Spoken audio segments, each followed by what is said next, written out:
You are very welcome along to the Sunday pay-per-view here on Off the Ball. Plenty for us to talk about over the next hour or so. It's a big day in rugby. Ireland are taking on Italy, where potentially the Italian team could take their 100th defeat in the Six Nations. We'll have plenty of updates on the game later at the Aviva Stadium. We'll be taking a look at a lot of the build-up, including an interview with one of Ireland's newest stars in wing, Mac Hansen, who's already got a try and an assist in the first two games in the Six Nations. But plenty to look at across the back pages today.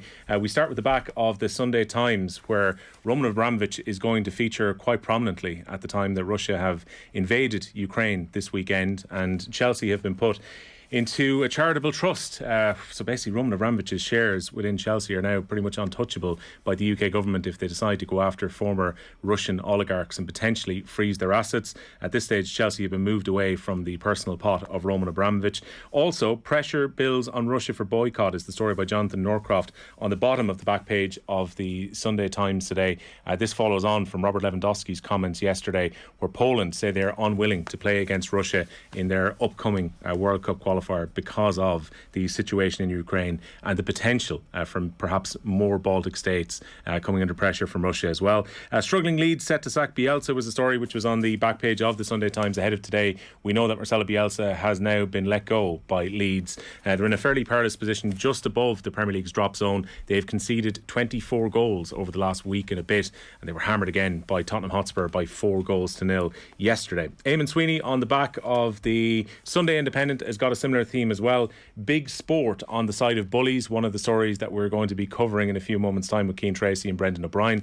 That story is looking at a combination of sports washing and also the benefit that there is for regimes to host major sporting events. And there's a timeline across some of the other stories today, including David Walsh's piece in the Sunday Times about Russia becoming particularly aggressive on the world stage on the back of hosting major world events, including the 2014 Winter Olympics in Sochi, the 2018 World Cup finals, and even on the back of a big performance from Russia in 2008 in Beijing, where they initially invaded Georgia. And also you've got all of the state-sponsored doping on the back of Russia's medals that were won in the Olympics between 2008 and 2016 as well. Back page today of the Irish Daily Mail. Abramovich escape plan is again featuring the transfer of shares to a charitable trust at Chelsea.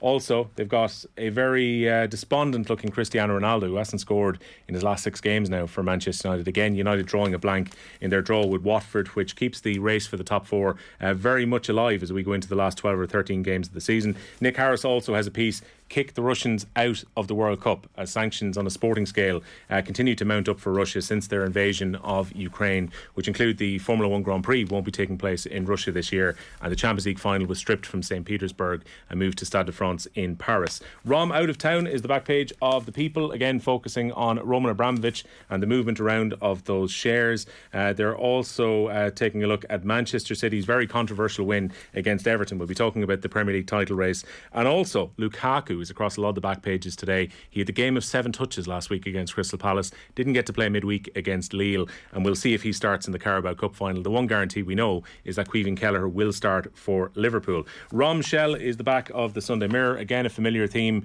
with Roman Abramovich and potentially action from the UK government towards him, but it will be individually as opposed to going against Chelsea now that they have moved for a charitable trust model. Keller for Leather is looking at Caoimhín Kelleher starting in the Carabao Cup final this afternoon at 4:30. Our live game here on News Talk will be Wolves against West Ham from 2 o'clock. And then the back of the Sun, mix of stories really. They're looking at the GPA on the back of potential integration of the Camogie Association, Ladies Football Association and the GA after it got 90% of backing from delegates at Special Congress. Also, there is backing for a new championship, the Green Proposal, which will come in from 2023. And Neil O'Riordan, you'll see, has got Mac Designs, which is about Mac Hansen, here on the back page. And we'll be talking about the rugby with the lads now in a moment. So we've got both Cian Tracey and Brendan O'Brien here with me. Lads, how are you getting on? All good.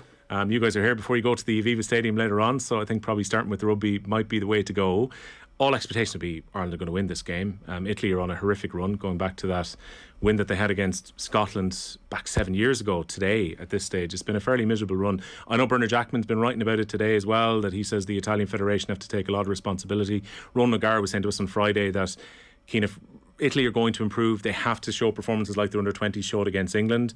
But it's a very, very grim reading when you look at Italy's record over the last 7 years in particular and those consecutive defeats that they're now on. Yeah, absolutely. And even there was so much made of the 20s win over England a couple of weeks ago, but you look at what the Irish 20s did to that same Italian team on Friday night. They absolutely destroyed them. So I don't know, I wouldn't quite say it's a new dawn either, because I think we've seen young kind of Italian players breaking through, but it just hasn't quite materialised to the senior team. So yeah, I'd be expecting a big score.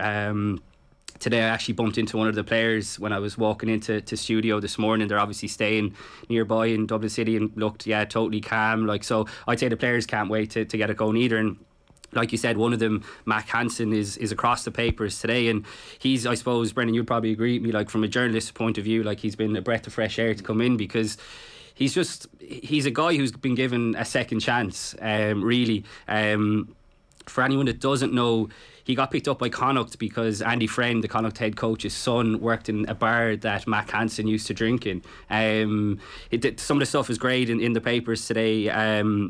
He was an electrician. He describes himself as, I was literally just terrible at it. They wouldn't let me do any hard jobs at all. I was pretty much just nailing the line that we'd run the wires through. I didn't actually do any electrical work at all in my time as an electrician. So he's a really laid back guy. He's obviously come from Australia. His mum, Diana O'Shea, is from Castlemartyr in County Cork. So I think it'd be very interesting to see how a guy like him goes in the same back three with James Lowe, because they're very, very similar personalities. They both got long flowing, long hair, which is a kind of a funny aspect to it as well. But I think that's one of the most interesting aspects of the Ireland team selection today, is how that back three goes. And having a guy like Mac Hansen in there, it's just great. It's great on and off the pitch. He also touches on the fact that he did a lot of childcare when he was in Australia. So this is a guy who was an electrician, not really doing any electrician work, a guy who was minding kids, and is now suddenly finding himself starting his third game in a row in the Six Nations for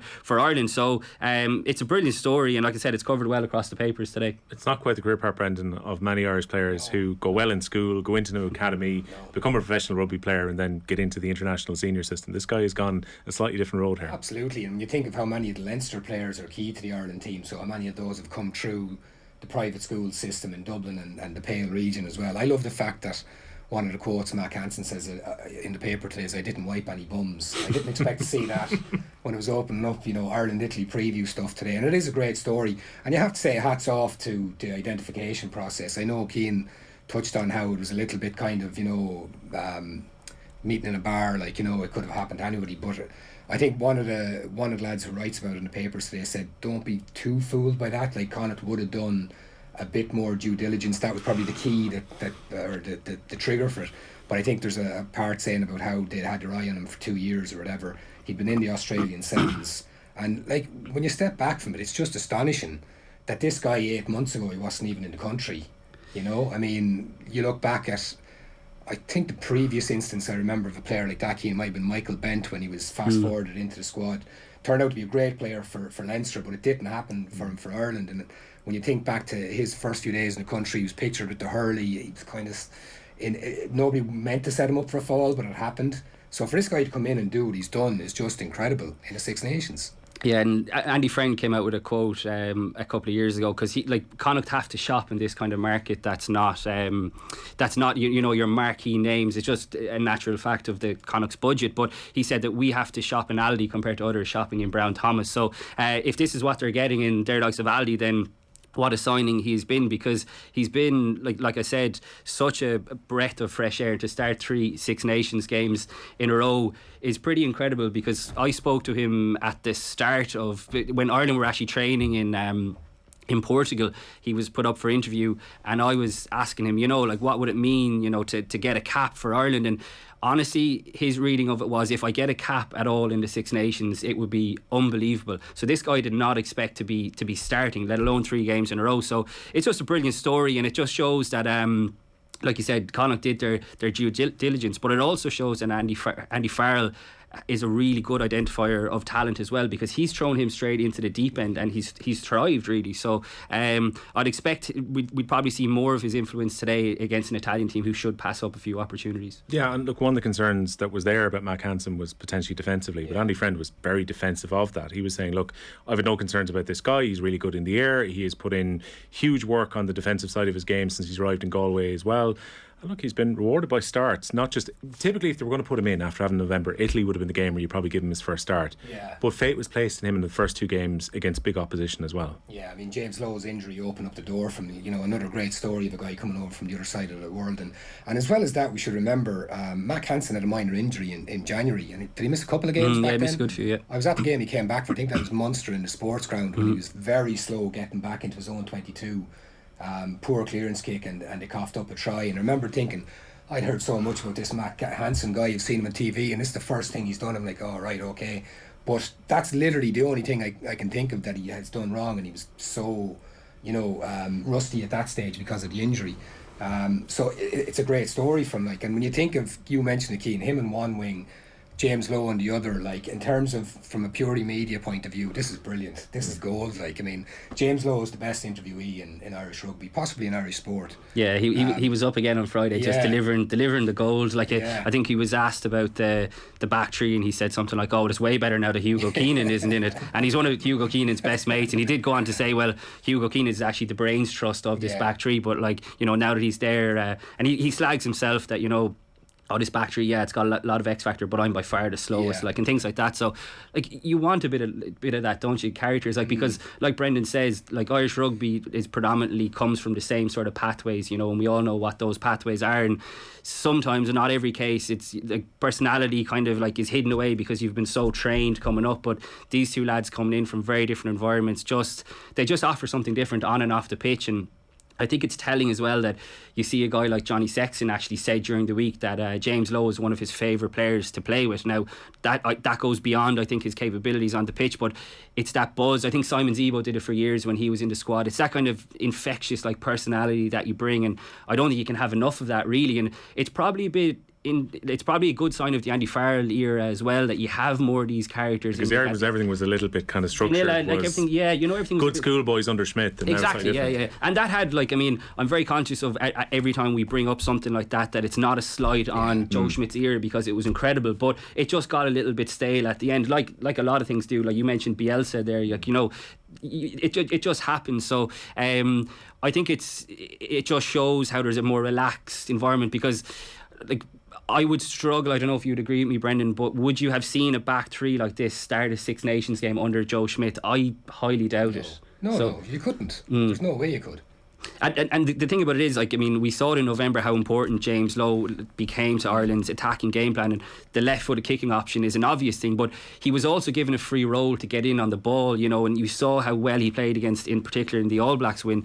Now, Mac Hansen fitted in and is not a like-for-like replacement in that he's not a left-footed kicker, but he did such a good job over the first 2 games. Wasn't perfect against France, but I'm fascinated to see now today how Mac Hansen goes on the other wing. Will he still have that same kind of free role that James Lowe will have on the left wing? Because if they do, and they're dovetailing off someone like Michael Lowry, who has more than merited his place in the team, then this is one of the most exciting and fun back threes, an Irish back three I think we've seen in quite a while, and it's great to see them getting a chance. Yeah, Ireland have scored over 50 points against Italy the last 3 times that they've hosted them in the Six Nations. I think expectation will be something similar this afternoon at the Aviva. We'll take a very short break. We'll continue our conversation in a moment. You're very welcome back to the pay-per-view here on Off the Ball on this Sunday lunchtime. Cian Tracey and Brendan O'Brien here with me. I'm Will O'Callaghan. We're looking ahead primarily before the break to the game between Ireland and Italy at the Aviva Stadium. But Cian, also in the newspapers today, Rory Keane's got this story on page 72 and 73 of the Irish Daily Mail, is finally we're going to get an update on this much delayed investigation into what went wrong for the Irish women's rugby team in not qualifying for the World Cup later this year. Yeah, well overdue as well. I'm kind of surprised to see actually it's going to come out tomorrow on a down week, which will be a down week for the Six Nations. I was convinced it was going to come out in the week of the England game when there was so much else going on, and hope to kind of exactly, because let's be fair, that has happened before, particularly with this story. So yeah, I suppose it can't come soon enough. You look at even the Energy All-Ireland League finals were on yesterday. It looked like a great occasion, and the final itself between Railway Union and Blackrock was incredible. So this new era, Greg McWilliams, the new head coach, was there. So you want to start this new era, particularly because the Six Nations is coming up in a few weeks as well, but this has been hanging over everything in the background, so the sooner you just kind of get it out and get it over it, I think the better. And it was also interesting that the final The qualifier final was on a Friday night, which if Ireland had won, remember back last year, if they had won that qualifying tournament, Scotland beat them in the final, they would have been playing Colombia. Now Scotland played them on Friday in Dubai and absolutely destroyed them.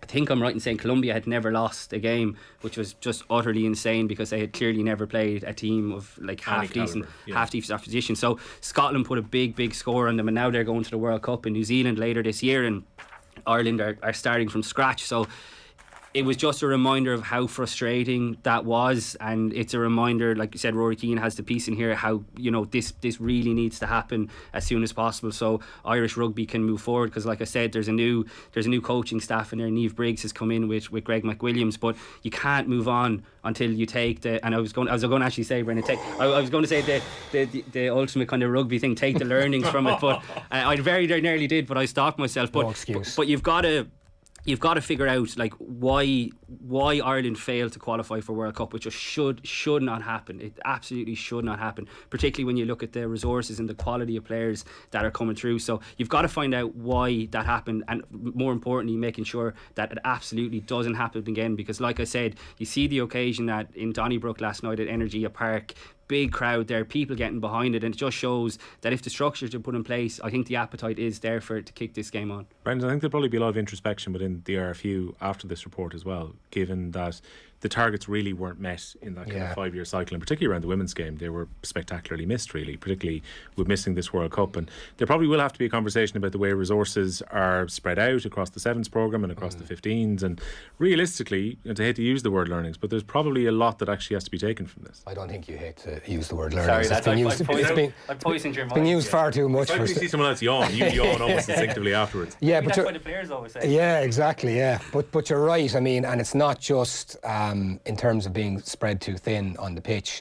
It's at administrative levels as well. There should be clearly a director of women's rugby that is their brief. There's too much crossover, there's too much grey area. If you had a pie chart of responsibilities with the would you have that administrator across 15s and 7s and then leave Anthony Eddy to have a more defined role elsewhere? You'd have to define both of them. So you need a central figure on the women's game, but then you have to decide as well, where is the 7s and 15s meshing, or where is it not meshing? And they're sticking to the view pre-report coming out that we're not robbing Peter to pay Paul here. But I mean, you look at the experience of the players who are on the pitch in Parma in that qualifying tournament. There was players in key positions with a handful of caps. In a World Cup qualifying tournament, that's where we're at. So there has to be honest conversations. And in fairness, stuff we've heard from the RFU in recent months, when this was very much front and centre in the headlines, doesn't fill me with any great optimism that they will make the right decisions. I hope I'm wrong in that. I think honesty needs to happen. It needs to stop now. Keane's right. When you're making fundamental change in an organisation, there's key times you can do it: when there's a change of personnel or when something seismic happens. Both of those have happened in Irish women's rugby at the moment. This is the time to do it, and if it's not now, it won't happen. Yeah, and I think it's just a quick point. Like, I mean, the soundings will all hopefully be positive now building into the Six Nations, but I'm almost certain that we're going to have the same old story, that 15s players are going to be playing 7s during the end of Six Nations because they're contracted to 7s, which is an issue as well, because let's take Stacey Flood, for example, who has become such a key player at out half for Ireland. She's contracted to the Sevens programme now. She could be there for the first 3 Six Nations games. I'm thinking off the top of my head here, but I know, as far as I know, there's a Sevens event at the second half of the Six Nations. So, like, remember a few years ago, Brendan, we had this big story. Senen Ayupu and a few others were taken when Ireland were going for the title. So the Sevens team has started the season quite well. So understandably, if you want Baveen Parsons and you want Stacey Flood, you need them for these big tournaments. And like you said, they created history lately in, I think it was Seville. They came second, which was an unbelievable achievement. But if you're taking Stacey Flood, Baveen Parsons, these kind of players out of the 15s team, like, I don't know what hope do you have, like, you know, and that puts, like I said, Greg McWilliams, the head coach, on the back foot, because you have to plan for some of your best players to not be available. And like I said, like, imagine that happening in the men's game. It just wouldn't happen in the men's game. It's not even worth imagining it. So like Brendan says, change has to happen, and if it doesn't happen now, I'd agree, but don't know when it will. Yeah. Moving across to the football, we've got the Carabao Cup final coming on later today, where Chelsea are going to play against Liverpool. So much intrigue around this, largely because of Chelsea situation and the statement they even put out about Ukraine this morning, and Roman Abramovich talking about his transfer of his shares, but also huge Republic of Ireland interest, Brendan, coming into this game with Caoimhín Kelleher. Not a huge amount of Caoimhín Kelleher coverage actually in the papers today. Maybe that's a case that the Saturdays had taken this up somewhat yesterday? Yeah, it is, and the fact as well that his origin stories and where he's come from and where he's at have been very well dealt with in previous years, because every time he made a debut with Liverpool, then his Ireland debut came along. It has been very well covered. I know Dan McDonald did a piece in the Indo yesterday, which was very comprehensive and an enjoyable read as well. So it is out there, and I think you pointed out earlier, Will, that a lot of the red tops have a picture of Caoimhín just to get him in. Yeah. And you can understand it. Look, it's a brilliant story, and I mean, when you step back and look at it, it's Ireland's number 2 goalkeeper playing for Liverpool in a major cup final in England. It's a really good story, and you just hope things go well from today. So important, Cian, that he gets game time as well, because for Ireland it's very hard to get in ahead of Gavin Bazunu. I often wonder, if we go back about 18 months ago when Caoimhín Kelleher was out for the game in Serbia, he plays, say he put in a solid performance, chances are he's probably still the first choice goalkeeper, because the chances he's got in friendlies since, he's played very well. But simply, once Bazunu got in after that Travers game in Serbia, you couldn't argue with anything that Bazunu has done for the Republic of Ireland since. Yeah, I have to say, I'm really enjoying the kind of the buzz around the Irish football team. I was at the last few games in Dublin as a punter as well, which were just brilliant. But I'm fascinated by this story. I have to say, the two lads. It's so rare to get excited about goalkeepers. Well, I know from my point of view anyway. But yeah, you look at the both of them; they're both just absolutely outstanding. And I agree with what Brendan's saying, that we all kind of know the backstory. But I'm still a bit surprised that maybe it wasn't covered more in the papers, because you can't diminish the achievement of a young Irish guy starting for Liverpool in, I know it's only the Carabao Cup final, but it's still a final, it's still at Wembley, it's still a huge game. So I don't think Irish football is at the stage where everyone knows, his story. I think you should be shouting this from the rooftops, and I'm fascinated to see how the rivalry goes over the next couple of years. Is Bazunu going to eventually replace Ederson at City? Who knows? But Pep seems to talk about him really highly, and we've all seen how regularly Klopp talks about Kelleher. So you're talking about two of the biggest clubs in the world for two young Irish lads who've come through. So I think it'll be Kelleher has played so well every time he's gotten his chance for Liverpool, and it's a massive show of faith. It's brilliant to see Klopp, he kind of poo-pooed the idea that Liverpool, that Alisson would come back in, which is unbelievable. That's what you want to see. And not to bring it back to rugby, but I will bring it back to rugby. But you look at Joey Carberry this week, and Andy Farrell clearly told him, "You're our man this week. We want you to lead the team." And I see kind of similarities maybe with how Klopp has kind of put his arm around Kelleher and goes, "No, you're our keeper for the League Cup, and you got us to the final, so it's your chance to shine." So not to segue this, Cian, but when I think of Joey Carberry on this, if Joey Carberry has a particularly good game against Italy this afternoon, his kicking is still 100% and he has a very good playmaking game, is there not a very strong argument to play Joey Carberry in Twickenham then? There absolutely would be, but I couldn't see it happening if I'm being honest, because Johnny Sexton is still Johnny Sexton, and you're going to Twickenham with a Six Nations title on the line. But it's the selection headache you want, and if Kelleher plays unbelievably well today, and he's unlikely to play in Liverpool's next big Champions League game or whatever league game, whatever it is, but it reinforces the faith I would say Klopp has in him, and that's what I mean about Joey Carberry today. And I know it's only Italy and all that, but if he goes really well and backs up his performance in Paris, then Andy Farrell goes, okay, if I need to call upon this guy in Twickenham, Johnny Sexton could get injured early, there's far less concerns. And I think Klopp is on a similar path with Kelleher, that he has ultimate trust in him if he's called upon. You look how quickly he's overtaken Adrian as Liverpool's second choice keeper. So I think it's an incredible Irish football story, and it's one that probably that's probably signposting the Stephen Kenny era, that young exciting players playing in these big games. And I think long may it continue, and let's keep shouting it from the rooftops. Yeah, plenty of coverage of Ukraine, Russia, all the kind of sporting implications that we've already heard mentioned at the top. The Champions League final on Friday, on the move from St. Petersburg this May to the Stade de France. There will be no Russian Formula 1 Grand Prix in the calendar this year. Russia's gone from the Eurovision. They're already talking about, potentially more sanctions towards Russian clubs over the next while as well. This is covered in quite a few different places. David Walsh in the Sunday Times today. You've got Eamon Sweeney on the back page of The Independent as well, who I think kind of sums up a lot of the issues quite well. The subtitle of his piece is Big Sport on the Side of Bullies, and the fact that hosting sporting events oftentimes adds legitimacy to regimes. And in this case, he talks a lot about the fact that Vladimir Putin has used hosting sporting events and the prestige that comes with that, particularly when you look back at recent Champions League finals, the Europa League, you're looking at the Winter Olympics in Sochi. We all remember the state-sponsored doping, lads, on the back of that, which was unveiled ahead of 2016. And then after the McLaren report, Russian athletes were still allowed to compete, where they did relatively well in 2016 at the Olympics. They hosted the World Cup in 2018, which is where Gianni Infantino got his Medal of Friendship from the Russian Premier.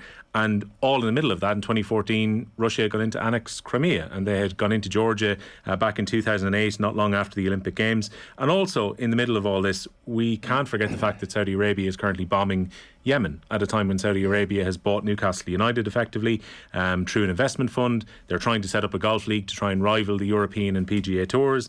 And also, we look at issues around the Abu Dhabi regime, and there's a certain hollowness as well, yes, when you see Manchester City coming out in Ukraine jerseys when they're owned by Abu Dhabi. Sport can't get away from the fact that these regimes have now bought heavily into particularly European sport brands. Absolutely, yeah, and there's a lot of symbolism about it today. And Ollie Holt in the Daily Mail asks a very, I think, relevant question, and he says, in relation to the Carabao Cup final today, he says, what do Chelsea do now? Presumably taking to the pitch at Wembley draped in Ukrainian flags, as Everton and Manchester City did at Goodison yesterday. Would it be a little embarrassing, given their owners' association with the invader? Do they attempt any show of sympathy for Ukraine's plight? Presumably not. Do they just ignore it? What a shameful, shameful mess. So just imagine that image if Chelsea do win today and they're going up the steps. What do people think? You're looking at it and it's so hard even now to get your head around it. And the whole issue of sport being, bound to this bad side of human nature, it's laid out in front of me here in front of this, and there's so many great lines and so many great ways that writers have tried to portray it. And in Eamon Sweeney's piece, he says basically, we pretended that holding tournaments in such countries could be a force for good, and we've all learnt that now. You've put it out very well, 08-14 and now as well. And a great line from Eamon's is, sport spends a lot of time supping with the devil and it doesn't use a long spoon. I mean, that's pretty damning as it is. And I'm just struck by the imagery of it all. Even the front page of the sports section in the Sunday Times, it has the masthead with sport, and it has the word toxic underneath it. You could have a colon after sport, toxic. It's just inextricably linked with the whole thing. And the whole idea of, has sport wound itself too much in it? Have we allowed ourselves to be deceived? Because we all have. It's human nature. You can't hold the torch for everything all the time. We all have our own lives to live. But Jonathan Norcroft's piece is very interesting on it. I remember at the time of the 2018 World Cup, he was in Russia for the World Cup, obviously, and he did a daily or a part daily diary on it. And I remember enjoying it at the time. It was really good, it was an insight into the tournament. And any of us who've been to a major tournament, you know, especially a football tournament, when you're on the ground, you get absolutely sucked into it. It's impossible to actually explain this to people. I went to the World Cup as a punter in Germany in 2006 with a group of friends, and we based ourselves in Cologne, and we were going to kind of jump around the place, but we spent about a week in Cologne. We loved it. And then some of the lads said, let's do something different. So we went to Belgium and Holland for a few days, and I was like, I don't want to go. Stay in Germany. I'm promising you the buzz will be different. And as soon as you cross the border and get off the train in Amsterdam or wherever it was in Belgium it's different. And that's what Jonathan Norcroft is talking about here. We allow ourselves to be lulled into it in the middle of a tournament. Everything's fine. This is a force for good. The people are lovely. They're inviting us into their homes. They're buying us drinks. And he asks the question here about his diary. Reading it back, the dimension on the darker side of the building was too weak, too thin. Did all of us, whose main focus was the pitch and how nice the Russians were, just add to Putin's propaganda effort? Maybe. There's no maybe about it. Yeah. It does, and that's what we're learning. There is no getting away from it. But the problem is, and nobody asks the question because it's an impossible answer, how do we roll back from this? How do we get the genie back out of the bottle? The genie probably is out of the bottle, Cian, when you consider the huge sponsorship and the money that's been slushed into major sporting organisations. Like, you can't divorce the fact that we're all extremely excited by the end of the Formula 1 season this year, but yet it finished around the Gulf states, and it was a great opportunity for Saudi Arabia to, position itself in the world, and for Abu Dhabi to show itself off with the end of the title race, and everyone's talking about the end of it and what's going to happen here. But it's all happening in Abu Dhabi in a shiny stadium that has been artificially constructed to give a certain image out to the world. And as Brendan mentioned, if you go to cover any major sporting event, it's amazing how China were able to put so many rules back in for the Beijing Olympics to stop the smog around the city. So everyone that came in thought that Beijing was absolutely wonderful and there were no problems to be had, and everything was polished off to one side that were issues within China at the time. Naturally, for those 2 or 3 weeks that you're hosting a tournament, you give the best possible image of the state that you possibly can. Yeah, absolutely. You talk about the genie being out of the bottle. I don't think it's in today's Observer, but in yesterday's Guardian, Barney Ronay had a brilliant piece that I'd encourage everyone to read, basically saying that it's too late, and he was saying that he was kind of part of it as well, that like Brendan says, you do get caught up in it, but when you allow yourself to step back, and you I think it was you touched on Newcastle, Will, like it's happening now again, it's just at the early stages, and this is what happened when Abramovich came in and bought Chelsea. And I think Brendan is so right to point out that the front page of the Sunday Times, like sport toxic, that's not done by mistake. Like, that is a powerful front page with Abramovich's face kind of blacked out next to it, and like Jonathan Norcraft's intro for his news piece is like, on the face of it, a benefactor handing the enterprise he funds to a charity should be a heartwarming feel-good story, but only those living in a parallel universe will interpret Roman Abramovich's ruse with Chelsea as a philanthropic act. And that kind of sums it up, really, because we all saw the statement that they released last night. There was no mention of what was going on in Russia and Ukraine at the moment, and then this morning Chelsea put out a two-line statement in the afterthought, about 40 words, give or take. And I actually thought that made them look worse than they clearly, the obvious reasons why they didn't address it in this statement last night, but to put it in as an afterthought with like 2 lines, I thought was pretty damning. So I think, as sports journalists, the three of us, we probably have a tendency, I'll speak for myself, to kind of blow up sports importance because it's certainly dominates my agenda anyway.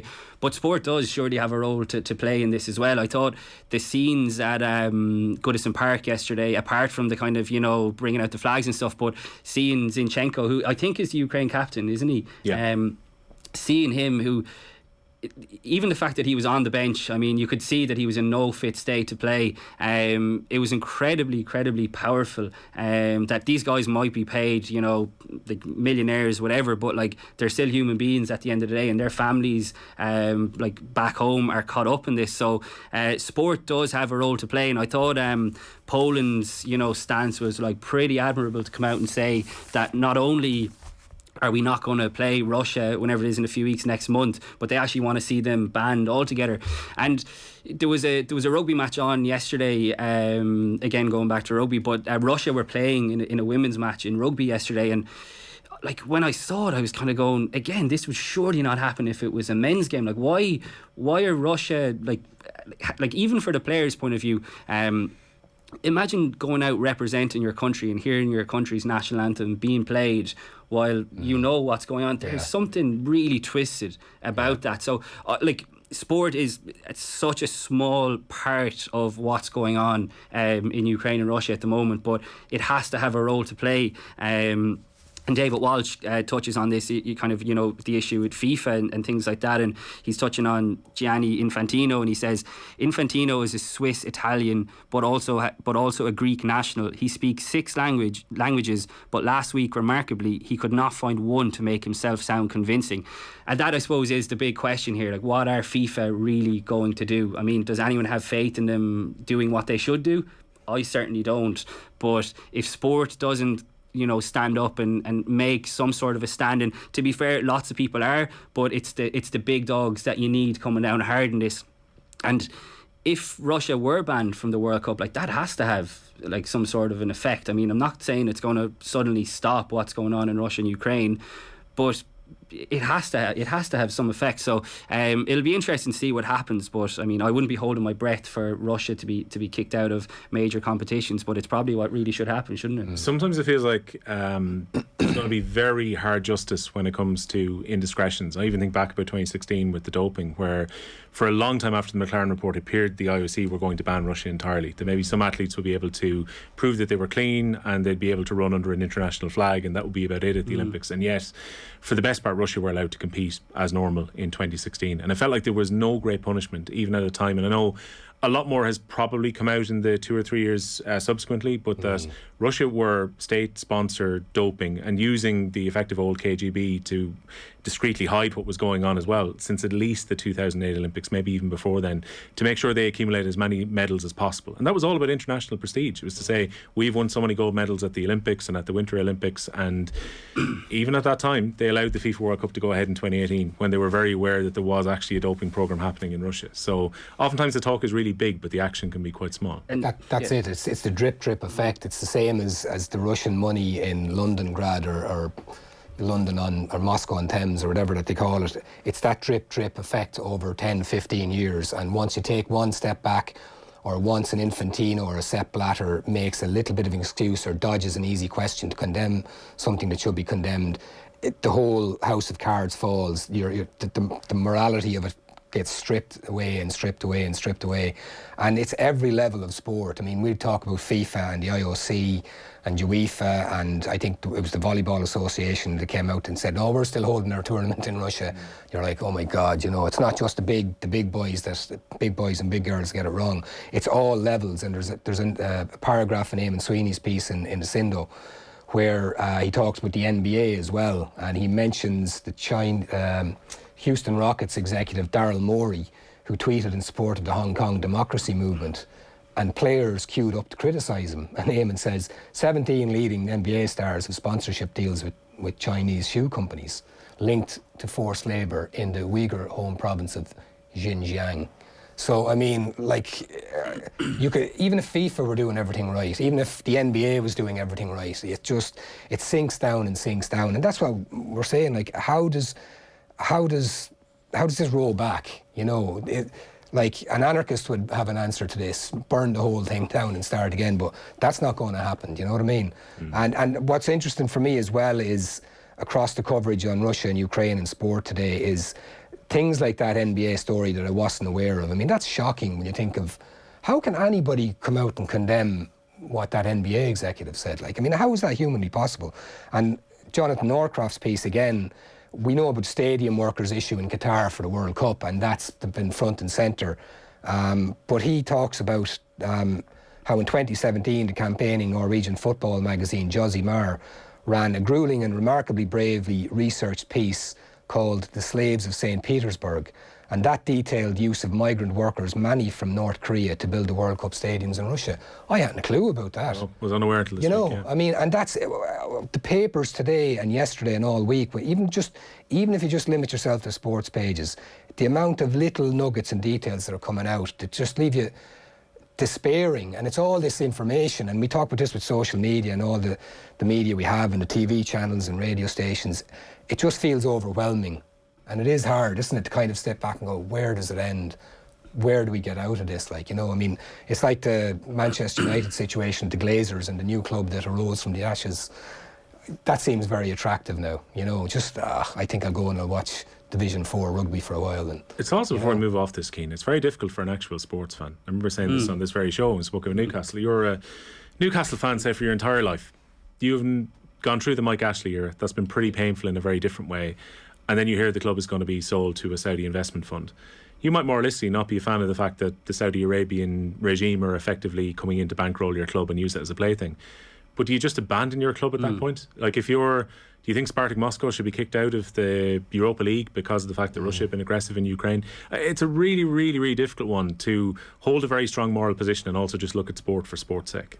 Yeah, I couldn't agree more, actually. I've had similar thoughts. I think any rational kind of Newcastle fan or City fan, whoever it may be, would think the same way. But for those who say like, oh, you know, you can't support that club, it's kind of easy for us to say when we're watching from afar. But if you're from down the road from St James's Park and it's all you've ever known, and your dad and your granddad, like you went to the games with all of them, or you know, your mum, whoever it may be, it's not as easy to turn your back on that. Like, I mean, you think about it that, like, you know, if like I grew up going to Munster rugby matches, like in a parallel universe, if Munster got bought out by something like that, would you still be able to support them? And you wouldn't be able to support what they stand for, but they're still part of kind of who you are. So I think we're a bit detached from that, like living in Ireland and, you know, not like really feeling it on the ground. But it's the people who get caught up in this. Like, I mean, David Walsh is writing again about the 15-year-old like skater in the Winter Olympics, Kamila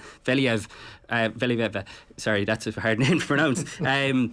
But like a 15-year-old, and like that was like, I don't know how you guys felt like, but watching her doing her last routine when she knew it was up was like tragic, like really, really, really tough to watch. And this is a 15-year-old who you'd imagine knew no better than what she was doing. She's doing what older people who should know better are doing. So it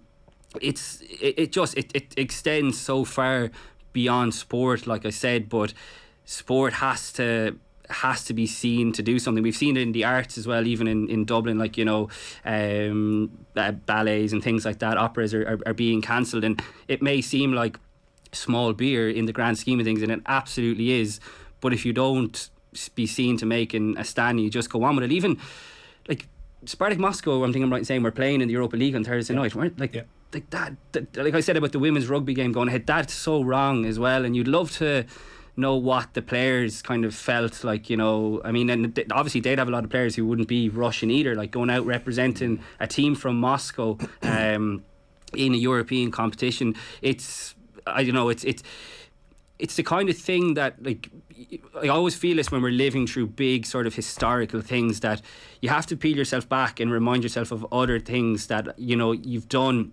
So like I visited Auschwitz when I was a few years ago when I was younger, and when you go to somewhere like that, you're just like, you're brought back to the time. You're like, how could it ever have been that bad? But when something like this is going on now, like, I'm sure you guys have seen like the images of the kids, like so many kids and fathers waving goodbye to their daughters, putting them on buses, like it's happening now. And that's why I think it's important to kind of peel yourself back and realise that this isn't some kind of thing that we're watching from years ago. It's happening now, and so many like innocent people are being caught up in it. And yeah, it's just horrible. Like, there's some of the pictures you see. Like, I mean, I saw the kids were like down in a bunker in a school, and the BBC did a really good report during the week, and I had never thought about what packing to the rafters that saying meant, and I probably use it all the time, but it was used in that report. And you see kids literally packed to the rafters in a tiny room that you could hardly breathe in, and like that to me like just really brought it home that like this is just so shocking. But like I said, sport has to be seen to do something, but whether you have the faith in the people who should be making the decisions is another thing altogether. I think that's a good point, and it just struck me when you were talking about it. If you go back to the apartheid regime in South Africa, and I've read and heard people talk about it for years, people who were directly impacted by apartheid in South Africa. There was a piece on one of the papers during the week on it as well, I can't remember who it was, saying all those years the economic sanctions against South Africa, sporting sanctions, they really made us feel like the world was with us. It was such a visible thing. If you have an economic sanction on the SWIFT payment scheme or whatever, brilliant, absolutely important, but your ordinary person in Ukraine will not see that. And we're all on social media, and I've been struck by the amount of people, Ukrainian people, just saying, you know, don't feel like having a Ukrainian flag on your Twitter is something to be mocked or whatever. Every little bit helps. So if sport, by some miracle, could get its act together and say, right, no World Cup for Russia, you're out of the Olympics, Spartak Moscow gone, Russian women, you're not going to go to England, that would have an effect. It wouldn't stop the war, but it would be a huge demonstration of solidarity with Ukraine, with what's going on. So that's going back to what I said earlier. Oh, it's so overwhelming. What can we do? Stuff can be done. And to be fair, they've already taken the Champions League final, which is accredited, and the Russian Grand Prix. Especially when Gazprom are sponsoring the Champions League. That was a big move. And then who's it? Schalke have taken them off their jersey. But I suppose the bigger question there is, are they still going to take their money? You know, it's all well and good taking it off the jersey and, oh, you look great, but it's the money that, you know, if where it's coming from. So you'd love to know, are Schalke still going to be bankrolled by this? So like Brendan says, there are things you can do, and it has to have some sort of an impact, I think, in the long run, even if it doesn't stop it now. Yeah, for any YouTube comments or for texts that are coming in currently in 53106 about, you know, stay away from it, stay in your own lane about sport. Like, Vitaly Klitschko is currently in the middle of fighting this in Ukraine, one of the best heavyweight boxers of all time. And all you have to do is look at some of the Olympic videos over the last 6 or 8 years, and you will see Putin and Thomas Bach actually clinking champagne glasses together when you see a cosy relationship there was between Russia and the IOC over the last while, particularly given they hosted the 2014 Winter Olympic Games. Moving away from that, there's plenty of other interesting bits and pieces in the papers today, lads. We might move on to Paul Kimmage's second part. The Truth Is Out There is the subtitle for this one. It's Paul Kimmage's investigation into what he's calling horse racing's dirty secrets. And Cian, if we look at this one in the Sunday Independent today, you know, week one had a real focus on the information that was potentially there that could be passed on to the Irish horse racing bodies. Today's piece is really about a star witness around the case. Is where we pick it up in part two. Yeah, there's a lot in this, Will. It's like a mini book. It's like the level of detail is incredible that Paul has gone into, I suppose, and no surprise when you see it. It's a two-part by Paul Kimmage. Yeah, look, there's a lot, I think, of still unanswered questions. Anna Wilson, isn't it, is the name that's given, which it's the name that's being used to protect the identity of the witness in the case. Look, to me, it reads like almost like a movie or a Netflix show, because there is just so much depth in it. And, you know, she'd obviously, this Anna Wilson person had agreed to give evidence, and then seemingly got cold feet when it came to it. But you're kind of left, well, certainly my reading of it is, you know, you're kind of left wondering, well, how was she put into Stephen, or why was she put into Stephen Mahon's yard in the first place? And a few days later she provided photos and evidence for this investigation who came to the yard. So I don't know, I think it's left up to your own kind of reading of it. But, you know, I think there's questions to be asked where, was she put there on purpose to try and get some information? Reading between the lines, that's the feeling I definitely get. That's certainly what I got, yeah. That she's made the trip on a daily basis initially to the yard in Galway to work with Stephen Mann, said that she had previously ridden on one of the horses that were at his yard. It seems from her back and forth conversations that she was very concerned about the welfare of some of the horses there, was concerned that some of them were potentially being either doped or mistreated, and therefore she had gone along to get some evidence, which she had been asked to do, and then gets cold feet right up to just basically right before she is due to give evidence. And also I suppose it's fair to say some pictures, I think an audio recording and a video recording were going to be handed over to the IHRB just before the hearing, and then she gets cold feet. It all sounds very convenient, doesn't it, that she kind of just rocks up and wants to get involved because she wants to be involved with this horse. There's some heavy duty stuff in this. I mean, the reason she got cold feet is that she cites her mental health, which is obviously very, very serious. And she mentions it's mentioned in the piece that she had issues with self-harm for a long time, and the past 10 days, you know, had really brought that back up. And like I said, there's a line in this which really struck me from Dr. Lynn Hillier. Like, you know, so Anna Wilson is obviously is staying in an apartment on the yard of Stephen Mahon, and, you know, it's kind of getting to the crunch now where she's gathered the evidence and she's starting to get cold feet. And Hillier sends her, I think it's a text message saying, wedge a chair under the door as well, liking the sound of everything else, which refers to she had snacks and was going to watch Netflix. But wedge a chair under the door was to protect yourself from maybe what had happened. So it's very, very serious stuff, like away from the kind of the bigger picture of this whole thing. You had this like girl who she said she was fearful, but that she was happy to stay there because it was for the love of the horses, that she didn't want to see the horses not being cared for properly. So a huge level of detail that really, like, just takes, to some of it takes your breath away, really, doesn't it? Yeah, and like just to state the obvious, the actual size of the piece, it's 4 full pages in the Sunday Independent. That's on the back of everything that was there. I think I counted the online edition, it's nearly 8,000 words. It's just a substantial piece, yeah, just for today's part two. Yeah, so probably another 4 or 5 last week. Easily. So the sheer size of it, and I think it's important to point out that obvious. You put in this week and last week, and the amount of factual evidence, testimony that Paul has put together. It's like, I have lines of biro across everything here, like I haven't done since I was in college. And I'm glad I was in college 10 years ago again, because it actually gave me a little bit of understanding how to do it. But just to actually point out a couple of the things that are included in it, there is a letter from Anna Wilson's solicitor, who appears to be her dad as well. Am I right in reading it that way, or is it just a solicitor on behalf of her dad, possibly? On behalf, received it from Anna Wilson's father. There's the entire Anna Wilson story. So as Cian talked about how she ended up in the yard, there is follow-on reports from the Racing Post and Irish Times last Monday on the back of Paul's first piece. There's an email to Alan English from an unidentified person in racing saying, backing up a lot of the claims from last week. A lot of the claims. You have a lot of information on the hearing into Stephen Mahon's case with the IHRB. We're not even halfway there yet. I'm just listing what he's done. You're into part 5 of 9 here, I think. The hearing detail, you have a detail on the raid and the condition of Jeffrey's girl, which was one of the horses key to it. You have a lot of the exchanges between Lynn Hillier in the IHRB and the witness Anna Wilson. A lot of verbatim texts that Cian has referenced. You have stuff on the suspension of Stephen Mahon on the back of the perceived state of his horses. You have more communications between Hillier and Wilson. We're nearly there. That's nearly half a page.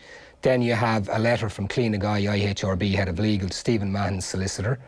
And at the end of it then, you have Tom Doran, who's the owner of Jeffrey's Girl, who in an email is basically saying, it is my absolute belief that the IHRB have shamefully exploited the tragic events surrounding Jeffrey's Girl to malign and attempt to ruin Stephen Mahon's career as a trainer of racehorses. That is amazing stuff to see in print. It's absolute. And just finally on that, just like in all the words Paul has had, what popped into my mind at the end of it was the heading on last week's one, which was Paul Kimmage investigates Irish horse racing's dirty secrets. This is incredible stuff that we very rarely see. And that's all that Paul has put together from this one side of the story. And I'll draw your attention then to the first page of it today, which is the last column just ahead above the heading 2. On Friday, Cliona Guy, who is currently the IHRB's interim CEO, said that they have clear evidence which refutes the allegations in the email from Stephen Mahon's solicitor. And then, here's the one I want to point out. She added that the IHRB will not comment on any aspect of a specific investigation. So we've spoken about Chelsea and their 40-word statement this morning. So here's the IHRB. It's not even an investigation that's currently going, which a lot of sports organisations can use. Won't comment until there's an actually... This has to be let run. We see it with the IRFU talking about the women's strategic report. We're not going to say that and let it run its course. This has run its course. It's done. This guy was given his suspension, this trainer. And all we have from the IHRB is we will not comment on any aspect of a specific investigation. And I think it's fair to say with what we've seen this week and last week, we deserve more from the IHRB in this. Something I found quite interesting, actually, my highlighter ended up hitting was in section 3 for anyone who's reading the piece later on. It's actually the anonymous email which was sent in to Alan English of The Independent, and it was a claim made towards the end of it where this person had said that she previously worked in a yard and that she had passed information on to the IHRB and had felt that her whistleblowing had not actually been properly followed up on, which, you know, reflects back on the piece last week where, you know, Stephen Mahon, who has been disgraced as a trainer and who has currently had his licence taken away, has said that he has information that could potentially implicate other trainers as well. This raises a real question for the IHRB further down the track about how these complaints are dealt with. And they have said in their statements that they swiftly move in and that there's any concerns about duty of care, they step in. But there are plenty of claims within these 8,000 words today that that's not the case. And I'm sure that's going to be part of part number 3 when we come around to next week as well. Like, what I wonder is, like, I'm not a horse racing fan, whatever, like, you know, I wouldn't be like following it, but obviously everyone has probably been with a passing interest in sport. It's been great by this, but like, has this story like made a splash like elsewhere? Like, Paul is obviously incredible detail, and I'm very conscious of the fact that it's a legal quagmire for people to be going after, but I'm just curious about other racing types. Like, have they actually gone now on the back of this? The Racing Post, I think his Jim Bulger interview went supernova. This hasn't quite gone as much, which is surprising really when you look at now. Obviously the piece is only in today's paper, but I'll be interested to see the coverage now during the week of, like, are other people going to get on the back of this? Because like Brendan like outlined really well there, like the level of detail. I think Another thing worth mentioning as well is the pictures. And I thought the same last week. Last week we had the picture of Stephen Mann smoking the cigarette right next to the horse. This one, the headline is "The Truth is Out There," and the pictures of Stephen Mann behind bars.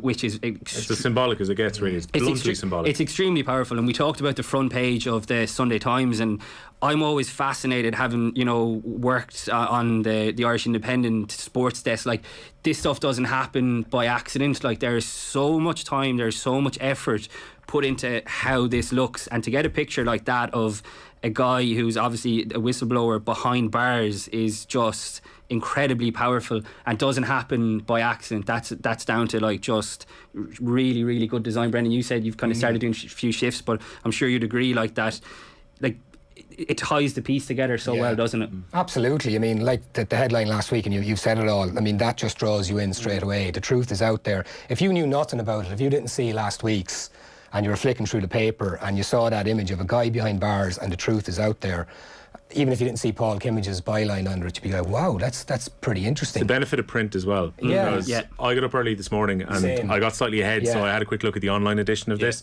and it actually stands out much better. There is now almost a Paul Kimmage formula for these stories, which is a good attention-grabbing picture on page number 1. You get the scene set, and then you get kind of parts 2 to 7 in between, with the inset photographs that generally give you a little bit of the background as well, which you just don't get when those 7 images are collated at the top of an online article. Absolutely. By a newspaper, that's the thing, the old cliche. But and the one last week was the same.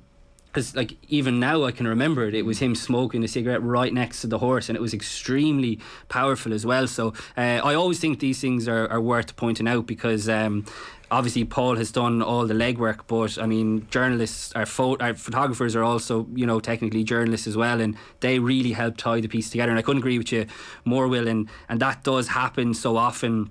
I know it myself, from reading the online version, you don't get the same. It doesn't have the same kind of impact. And even if you were reading the newspaper online, you would get that. But there is nothing like kind of turning the page of a newspaper, and it does go from in the Sunday Independent, it goes from GAA straight into this, and you're kind of like, whoa, okay. So it really does stop you in your tracks. And then you said about the hour it will take to read the piece and actually get your head around it, and it's just, like I said, some of it takes your breath away, really. It's just phenomenal detail. Just a few minutes to have a look at some of the other stories that are there. Brendan, I was surprised by the amount of Dublin coverage that was there. I'm not sure if this was a few journalists ahead of Sunday licking their lips about Dublin's trip to play against Kildare and maybe getting sucked into a relegation battle, but a lot of different stories across the papers today. We kind of marked them down earlier. So Colin O'Rourke is saying it's an attitude issue. Shane McGrath's got a piece examining where it went wrong and what teams are going to fill the void if Dublin do start to fall down the ladder. Eamon Fitzmaurice has been writing about the kick-out strategy with Dublin, how that's changed without Stephen Cluxton. Michael Clerkin talking about the longer ball causing problems for Dublin in the first 3 games. It seems that everyone has a different take on what the actual reason for the Empire's fall is. It really does, and it has been absolutely fascinating. Christy O'Connor as well had a very in-depth piece talking about, he mentioned unforced errors, how they're predictable, poor decisions up front, lack of defensive shape or structure. I think you've covered everybody else there as well. Malachy's was very interesting yesterday in the Times. He did a very kind of stats-based, well, not stats-based, but he drew in stats, but it was a very forensic look at Dublin's use of the long ball. And he mentioned, was it Brian Howard or something at one point in one of the games where he's in the full back or half back line, and he literally got the ball and he walloped it straight up the field to a clump of players, something like 4 Mayo players and 3 Dublin players. And he said that would have 100 times out of 100 under Jim Gavin, that would not have happened. The Rian O'Neill goal for Armagh was on the economy, where Dublin would never have forced the agenda of that. They would have recycled and went back and kept players behind the ball. They actually left themselves in a position where they could be turned over. Everything is so un Jim Gavin like with Dublin, and that it's reflected in, Malachy's piece was very, very, zoomed in, and then you mentioned Shane and Christy have had maybe a more wider angle look at it, but they all have different angles on it. They all have different takes on it. And that's the really fascinating thing about it. Nobody has a definitive answer on why it is that Dublin are in decline. So we've gone from a situation not too long ago where Dublin are going to be perennial All-Ireland champions and the rest of us are doomed. Is there a few cracks, couple of retirements? Okay, they've lost in All-Ireland. Now they're in deep doo-doo. They could actually get relegated to Division 2. They go down to Newbridge now. I think I was looking at it during the week. I think 1995 was the last time they were in Newbridge. Where Glenroy was playing, I think. Yeah. And I read the reports about it, and by God, if the Lily Whites win it today, I live in Naas, I might go to Newbridge for a few pints after the game in the Aviva. Like, it's going to be a good old night. So it's just incredible, and just in a sense of how we analyse sport and how we analyse teams and everything, it's a fascinating look for anybody who has a couple of papers out there or access to them online. Read them all, and it just does show that there's really no wrong answer in sport analysis. Like, you can have whatever you like yourself, and you can say this is right, this is wrong, but if you're Desi Farrell and you're sitting in that dressing room, you know, if you're a Dublin supporter, you'd like to think Desi is sticking to this, he's going to do this. But that's Malachy's take. He's sticking to this, we're going to go through it, it's growing pains, etc. But you'd have to think he's sitting there thinking, my God, like, how do I pull this all together, you know? Stands a timer against us here slightly, so I would recommend having a look at Michael Clifford's piece as well about the structures and what was voted in at Congress. I'm going to give you, Cian, the last shout on a story I thought was quite interesting, is Dermot Gilleese's piece on the many faces of Phil Mickelson, who's had quite the week. Considering that it all kind of blew up from last week, Rory McIlroy was very strong against him. A lot of his sponsors have either paused or pulled out. There's now question marks over whether Augusta National will actually invite him to play at the Masters this year if he's considered a rebel from the PGA Tour. Phil says he's going to take a bit of time himself. Gilleese outlines this pretty well today. Yeah, it's very good. Like, I've been gripped by this story. I have to say, I'm secretly a bit of a golf nerd, which Brendan found hard to believe earlier. You get a free subscription to Golf Weekly for a minute. Yeah, will you sort me out? Yeah, Nathan will surely sort me out. More of it than that, I know. So, yeah, like, I do. I have to say, like, I've always found Phil Mickelson like really interesting because he was always kind of like the total opposite to Tiger Woods, and like when I was growing up, like, I just couldn't get enough of watching Tiger Woods.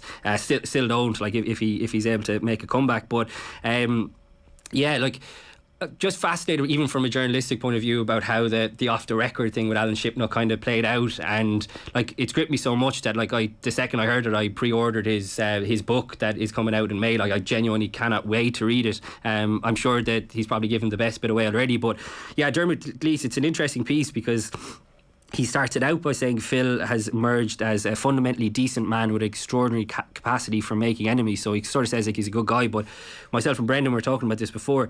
He just drops in like about 4 or 5 small stories, but each one of them are absolutely like incredible. And like, I wouldn't claim to know the backstory of Phil Mickelson, and that's why I'm really looking forward to reading the book, but the way he drops these stories in are just like remarkable, really. I'll just give you an example of one of them really quickly, Will. In a trial that unfolded in a Manhattan clubhouse, Mickelson was implicated in a 3-way insider trading scandal that ended with 2 other principals facing many years in prison. Mickelson's fate, he just walked away and didn't even have to testify. So he's a really fascinating character. Obviously his comments were just bizarre, whether they were on or off the record, and he's made a rod. If you were sitting down with a journalist who's writing your book, everything's on the record. Yeah, like, and I know this has been said like by a lot of times, but he does try to be the smartest guy in the room, and that's always been kind of his persona, but obviously it's caught up with him now, and I think it's interesting, you know, that he's taken some time out to think about himself, but you'd love to know, is it enforced, you know? I don't know if that will ever come out, but I'm not sure how popular he'd be in the locker room. He's trying to make the argument, Phil himself, I'm only pushing the agenda on this golf league because I want the PGA Tour to be better. But I wonder what the feeling will be in the locker room if Phil Mickelson walks in beside you right now. Yeah, and I think it was telling that you have like this. Phil is definitely kind of the old brigade, but it was so telling that led by Rory McIlroy, who you touching it there, he absolutely savaged him. To be fair, like absolutely destroyed him. And McIlroy is this kind of the beacon of the new kind of the new age golfers, and it was telling that you had like the likes of John Ram and Dustin Johnson, who had kind of been flirting with it as well for a while, all came out in their support of the PGA Tour. So I think once you had them, I think it was Bryson DeChambeau, wasn't it? Was kind of left with Phil, and I doubt Bryson DeChambeau was the most popular guy in the locker room either, though. Even though I think he's absolutely brilliant for the game. So yeah, look, he's made a rod for his own back. Dermot Gilleese puts it together really well, and if anything, probably makes me look forward to Alan Shipnuck's book even more, if I'm being honest. Maybe Phil Mickelson will think in my early 50s I was probably coming towards the end of my career anyway, but let's see where he's at, where quite a few of those companies who were bankrolling him have now left him as well. That is our pay-per-view. Thanks a lot for watching along. If you missed any of it, you can watch it back on Off the Ball's YouTube, or of course you can go to the podcast and get the Sunday paper review on the OTB Sports app.